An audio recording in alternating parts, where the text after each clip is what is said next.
नमस्कार, मैं सिरांधा आप सभी दर्शकों का अन्नदाता कार्यक्रम में स्वागत करती हूं। किसान बहुत परिश्रमी होते हैं। वे खेतों में जी तोड़ मेहनत करते हैं और अनाज, फल और सब्जियां उगाते हैं।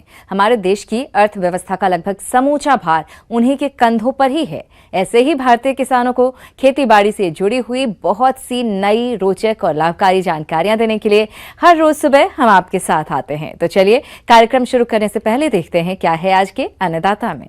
फूलों की बढ़ती बाजार मांग को देखते हुए प्रदेश में बहुत से किसान गुलाब फूल की खेती करने लगे हैं। गुलाब के फूलों की अधिक पैदावार तभी प्राप्त कर सकते हैं जब गुलाब की फसल में किए जाने वाले कार्य जैसे खरपतवार नियंत्रण, सिंचाई और कीट रोग नियंत्रण आदि को सही समय पर उचित तरीके से करेंगे। तो इसकी समस्त जानकारी दे रही हैं एक विषय विशेषज्ञ हेमलता वर्मा। जो हमारा गुलाब है उसका उपयोग कट फ्लावर के रूप में काफ़ी किया जाने लगा है और इसकी विदेशों में भी आजकल हमारे भारत से काफ़ी मांग बढ़ गई है और लोकल में भी काफ़ी मार्केट में मांग रहती है। इसका उपयोग अपन फूल माला के रूप में और कई लोग गुलकंद बनाने में, इत्र में के लिए करते हैं।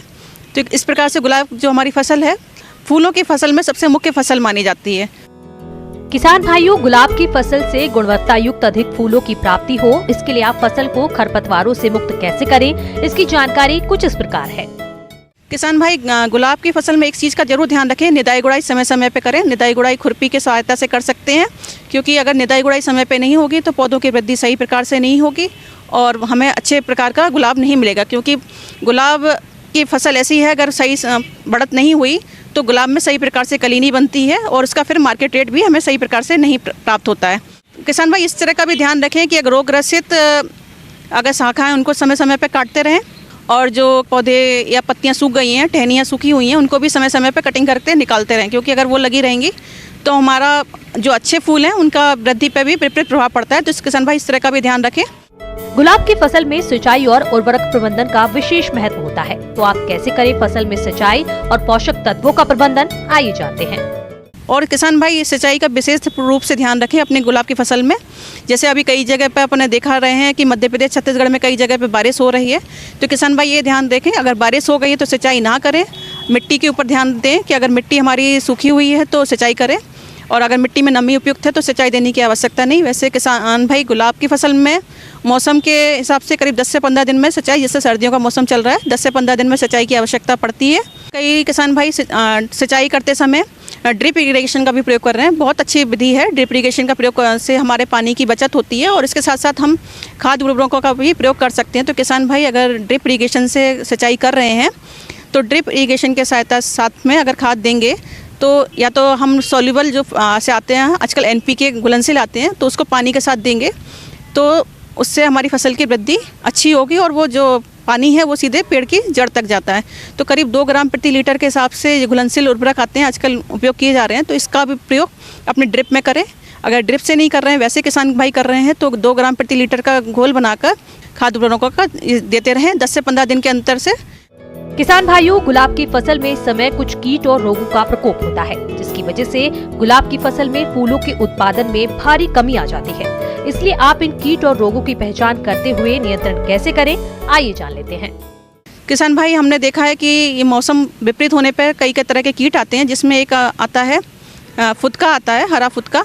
तो ये पत्तियों से चिपक जाता है, पौधों से, पत्तियों से रस चूसता है, जिसके कारण क्या होता है, जो हमारा फोटोसिंथेसिस है वो रुक जाती है और पौधे की बढ़वार सही से नहीं होती है और कई बार अपनी कलियों को भी नुकसान पहुंचाते हैं। तो फूल सही प्रकार से नहीं बनता है। तो अगर किसान भाई इस तरह का कीट देखे अपनी फसल में तो डाइमेथोएट दवा आती है, इसका 1 से 1.5 ग्राम प्रति लीटर के हिसाब से घोल बनाकर स्प्रे करने से भी यह कीट अपने फसल से नष्ट हो सकता है। किसान भाई एक इल्ली भी देखी गई है अपनी फसल में, गुलाब की फसल में। अगर ये इल्ली अपने पहले नरम पत्तियों को काटती है, फिर अगर कली बन जाती है तो कलियों को भी काटती है।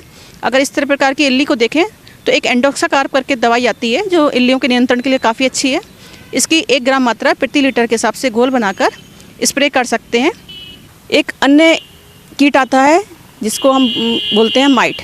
माइट क्या होती है, रेड कलर की होती है। अपनी हम देखेंगे पत्तियों के नीचे छोटी छोटी चिपकी होती हैं और देखेंगे तो ध्यान से देखेंगे तो कभी कभी जाला भी दिखता है। अगर इस कीट का प्रकोप हमारी फसल में दिख रहा है तो एक ओमाइट करके दवा आती है, इसकी 1 ml मात्रा 2 लीटर पानी में घोल बना लें और इसका स्प्रे करें तो माइट से अपनी फसल को बचा सकते हैं।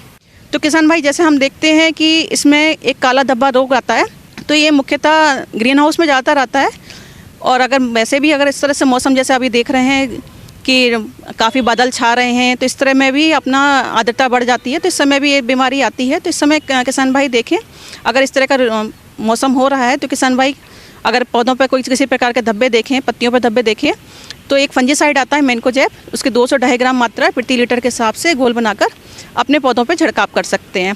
एक पाउडरी मिल्ड्यू भी एक बीमारी अब देखी गई है अपने इसमें गुलाब की फसल में। अगर वो बीमारी अपने फसल में आती है, अगर इसमें क्या होता है, पत्तियों पे पाउडर जम जाता है सफ़ेद कलर का, तो उससे पाउडर जमने से हमारा पौधा सूख जाता है और फिर उसकी वृद्धि नहीं होती और अच्छा फूल भी नहीं बनता। अगर इस तरह की समस्या देखते हैं किसान भाई, तो अपना या तो फफूंदनाशक डाल दें मैनकोजेब, या फिर अपना 3 ग्राम प्रति लीटर का सल्फर का पाउडर का घोल बनाकर भी स्प्रे कर सकते हैं, और फिर 10 से 15 दिन बाद फिर से रिपीट स्प्रे करें। इस तरह से पाउडरी मिल्ड्यू हमारी फसल में नहीं आएगा। इस प्रकार किसान भाई इन बातों का ध्यान रख के अधिक लाभ ले सकते हैं। धन्यवाद। किसान भाइयों, अभी तक आपने खेती से जुड़ी हुई कुछ उपयोगी जानकारियां देखी। अब लेते हैं एक छोटा सा ब्रेक, जल्द ही लौटेंगे और कार्यक्रम में आगे भी हैं खेती बाड़ी से जुड़ी हुई महत्वपूर्ण जानकारियां। आप बने रहिए हमारे साथ। ब्रेक के बाद आप सभी दर्शकों का अन्नदाता में एक बार फिर से स्वागत है। चलिए अब रुख करते हैं अगली कड़ी की ओर। खराब प्रबंधन की वजह से दुधारू पशुओं में थनैला रोग की समस्या बढ़ रही है। इस रोग से पशु की जान को कोई खतरा नहीं होता है, लेकिन पशु अनुपयोगी हो जाता है, जिससे पशुपालक को काफी नुकसान होता है। तो क्या है थनैला रोग के कारण, लक्षण और बचाव के उपाय, इसकी जानकारी दे रहे हैं कृषि महाविद्यालय जबलपुर के डॉक्टर लक्ष्मण सिंह शेखावत। किसान भाइयों नमस्कार। आज हम बात करें दुधारू पशुओं में होने वाले थनैला मैस्टाइटिस बीमारी के फैलने के कारण, निदान और उसके बचाव के बारे में। आमतौर पे देखा गया कि जो हमारी पशुशाला है उसमें जैसे नमी की मात्रा ज़्यादा हो, जैसे पशु की बिछावन है जहाँ पशु बैठता है वहाँ गंदगी हो, तो उसके माध्यम से जो हमारा जीवाणु है, जो बैक्टीरिया है, वो पशु के थनों में प्रवेश करता है। जैसे ही हमने दूध निकाला, दूध निकालने के तुरंत आधे घंटे के अंदर पशु अगर बैठ गया हो, तो उसकी जो जगह होती है, जो कैनाल होती है, उसके माध्यम से उसमें गोबर है, पेशाब है, वो थन में संचरण के माध्यम से चढ़ जाता है और वो धीरे धीरे उसमें इन्फेक्शन करता है, उसमें घाव बन जाता है। और देखा जाता है कि पहले जो हमारा थन है उसमें हल्का हल्का छींचड़े आना शुरू हो जाते हैं। उसके बाद में थन जो है कड़ा हो जाता है, उसकी लंबाई बढ़ जाती है, वो लाल रंग का दिखाई देता है। थनैला रोग दुग्ध व्यवसाय के लिए सबसे बड़ा संकट है। भारत में दुग्ध उत्पादकों को कई हजार करोड़ रुपए का नुकसान इस बीमारी के कारण होता है। पशुपालक भाइयों, जैसा कि नाम से ही विदित है, यदि पशु के थन ही खराब हो जाएंगे तो ऐसे पशु से क्या उत्पादन मिलेगा, इसका अंदाजा आप स्वयं लगा सकते हैं। थनैला रोग से ग्रसित पशु के दूध में खून आने लगता है, अयन का आकार बदल जाता है, दूध का फटा हुआ या दही के समान चिथड़े आने लगते हैं और ऐसे दूध को किसी काम में नहीं लिया जा सकता है। यदि थनैला रोग का समय रहते बचाव कर लिया जाए तो इससे होने वाले नुकसान से बच सकते हैं। तो किसान भाइयों हम बात करते हैं उसके बचाव की, कि बचाव ही उपचार से अधिक सरल है।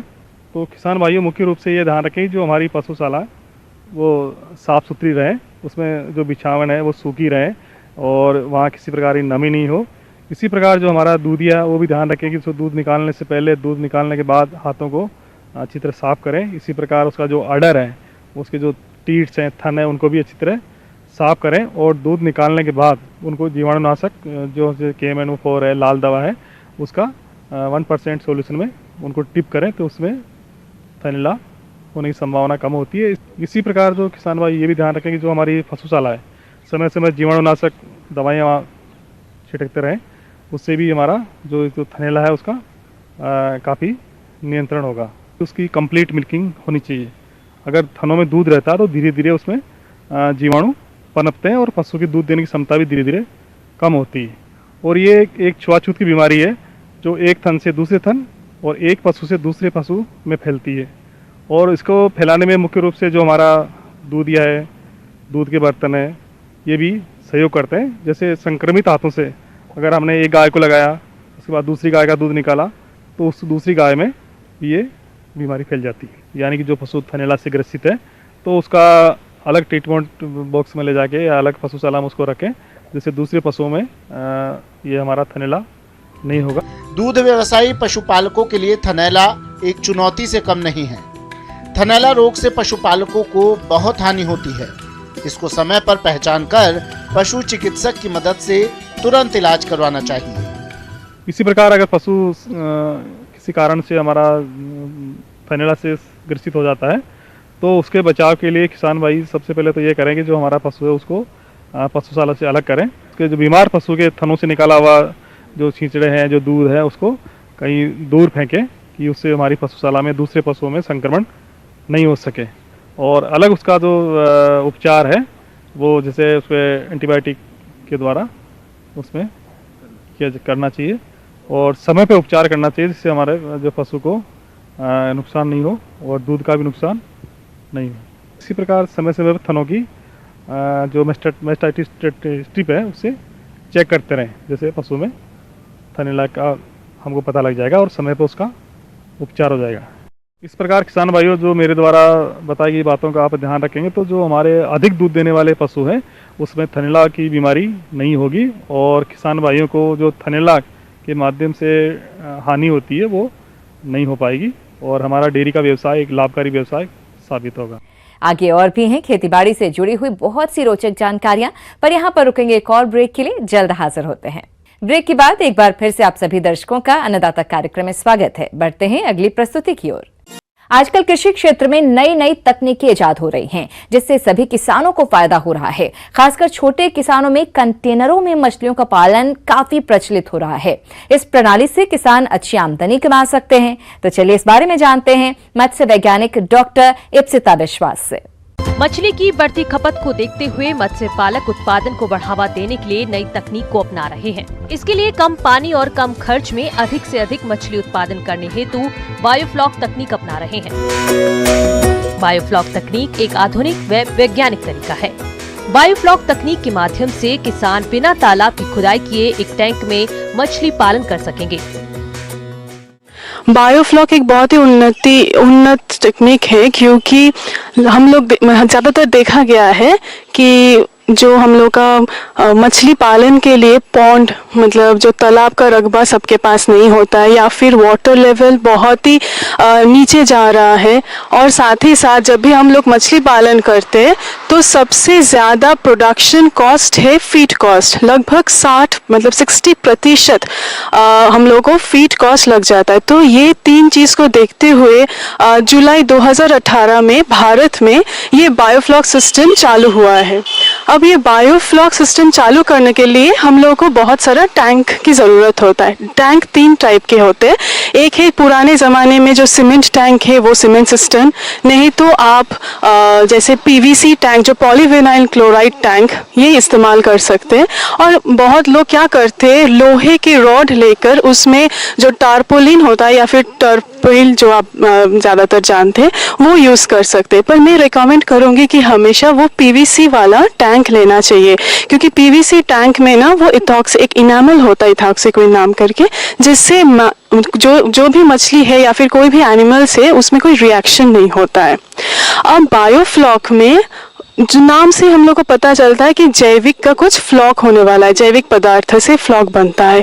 अब इस फ्लॉक बनाने के लिए हम लोग को एक कार्बोहाइड्रेट सोर्स की ज़रूरत होता है, जो ज़्यादातर गुड़ से मिलता है।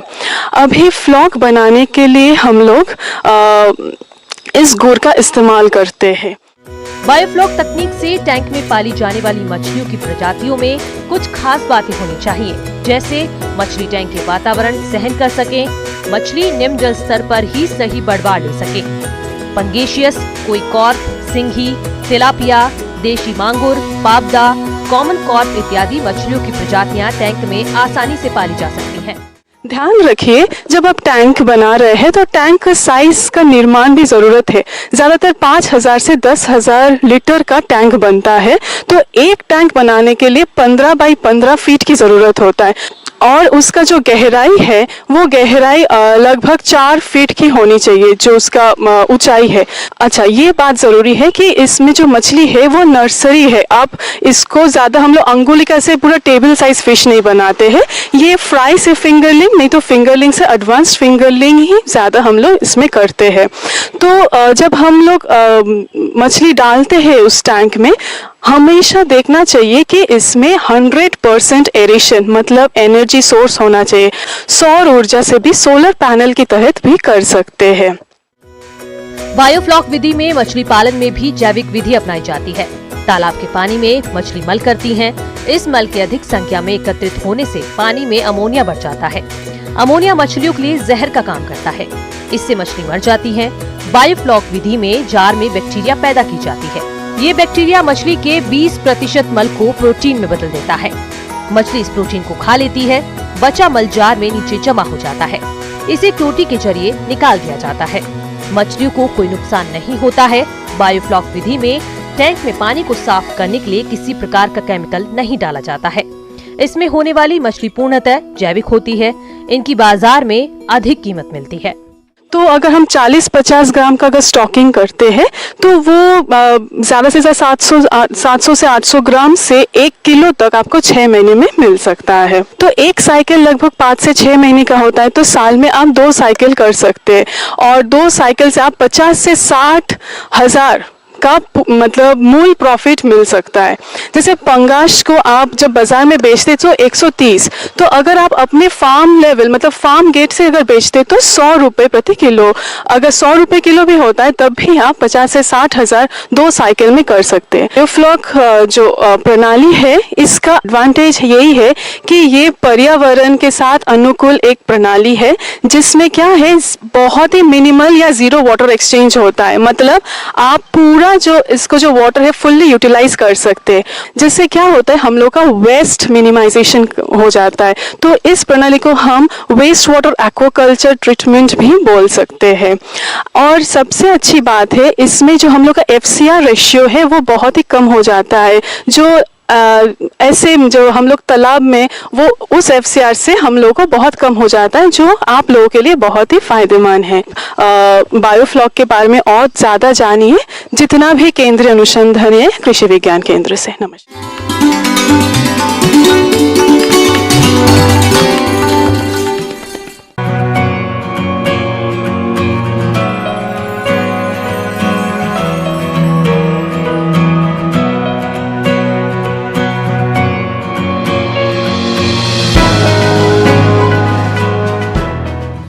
अब आइए देखते हैं कल दिखाए जाने वाले कार्यक्रम की मुख्य झलकियां। किसान भाइयों, अन्नदाता आपकी सेवा के लिए संकल्परत है। कृषि संबंधित समस्या और सुझावों के लिए आप हमें इस पते पर संपर्क कर सकते हैं। प्रोड्यूसर अन्नदाता, news 18 Madhya Pradesh Chhattisgarh, Ramoji film city Hyderabad 501512। साथ ही आप हमें ईमेल भी कर सकते हैं। हमारा ईमेल है p18annadatamp@nw18.com। इसके अतिरिक्त आप हमें निःशुल्क हेल्पलाइन नंबर 180041921555 पर सोमवार से शनिवार सुबह 10 बजे से शाम 4 बजे के बीच संपर्क कर सकते हैं। किसान भाइयों, अब समय हो रहा है आपसे विदा लेने का, तो हमारी पूरी अन्नदाता टीम को दीजिए इजाजत। कल फिर आपसे मुलाकात होगी कृषि संबंधित कुछ और महत्वपूर्ण जानकारियों के साथ। नमस्कार।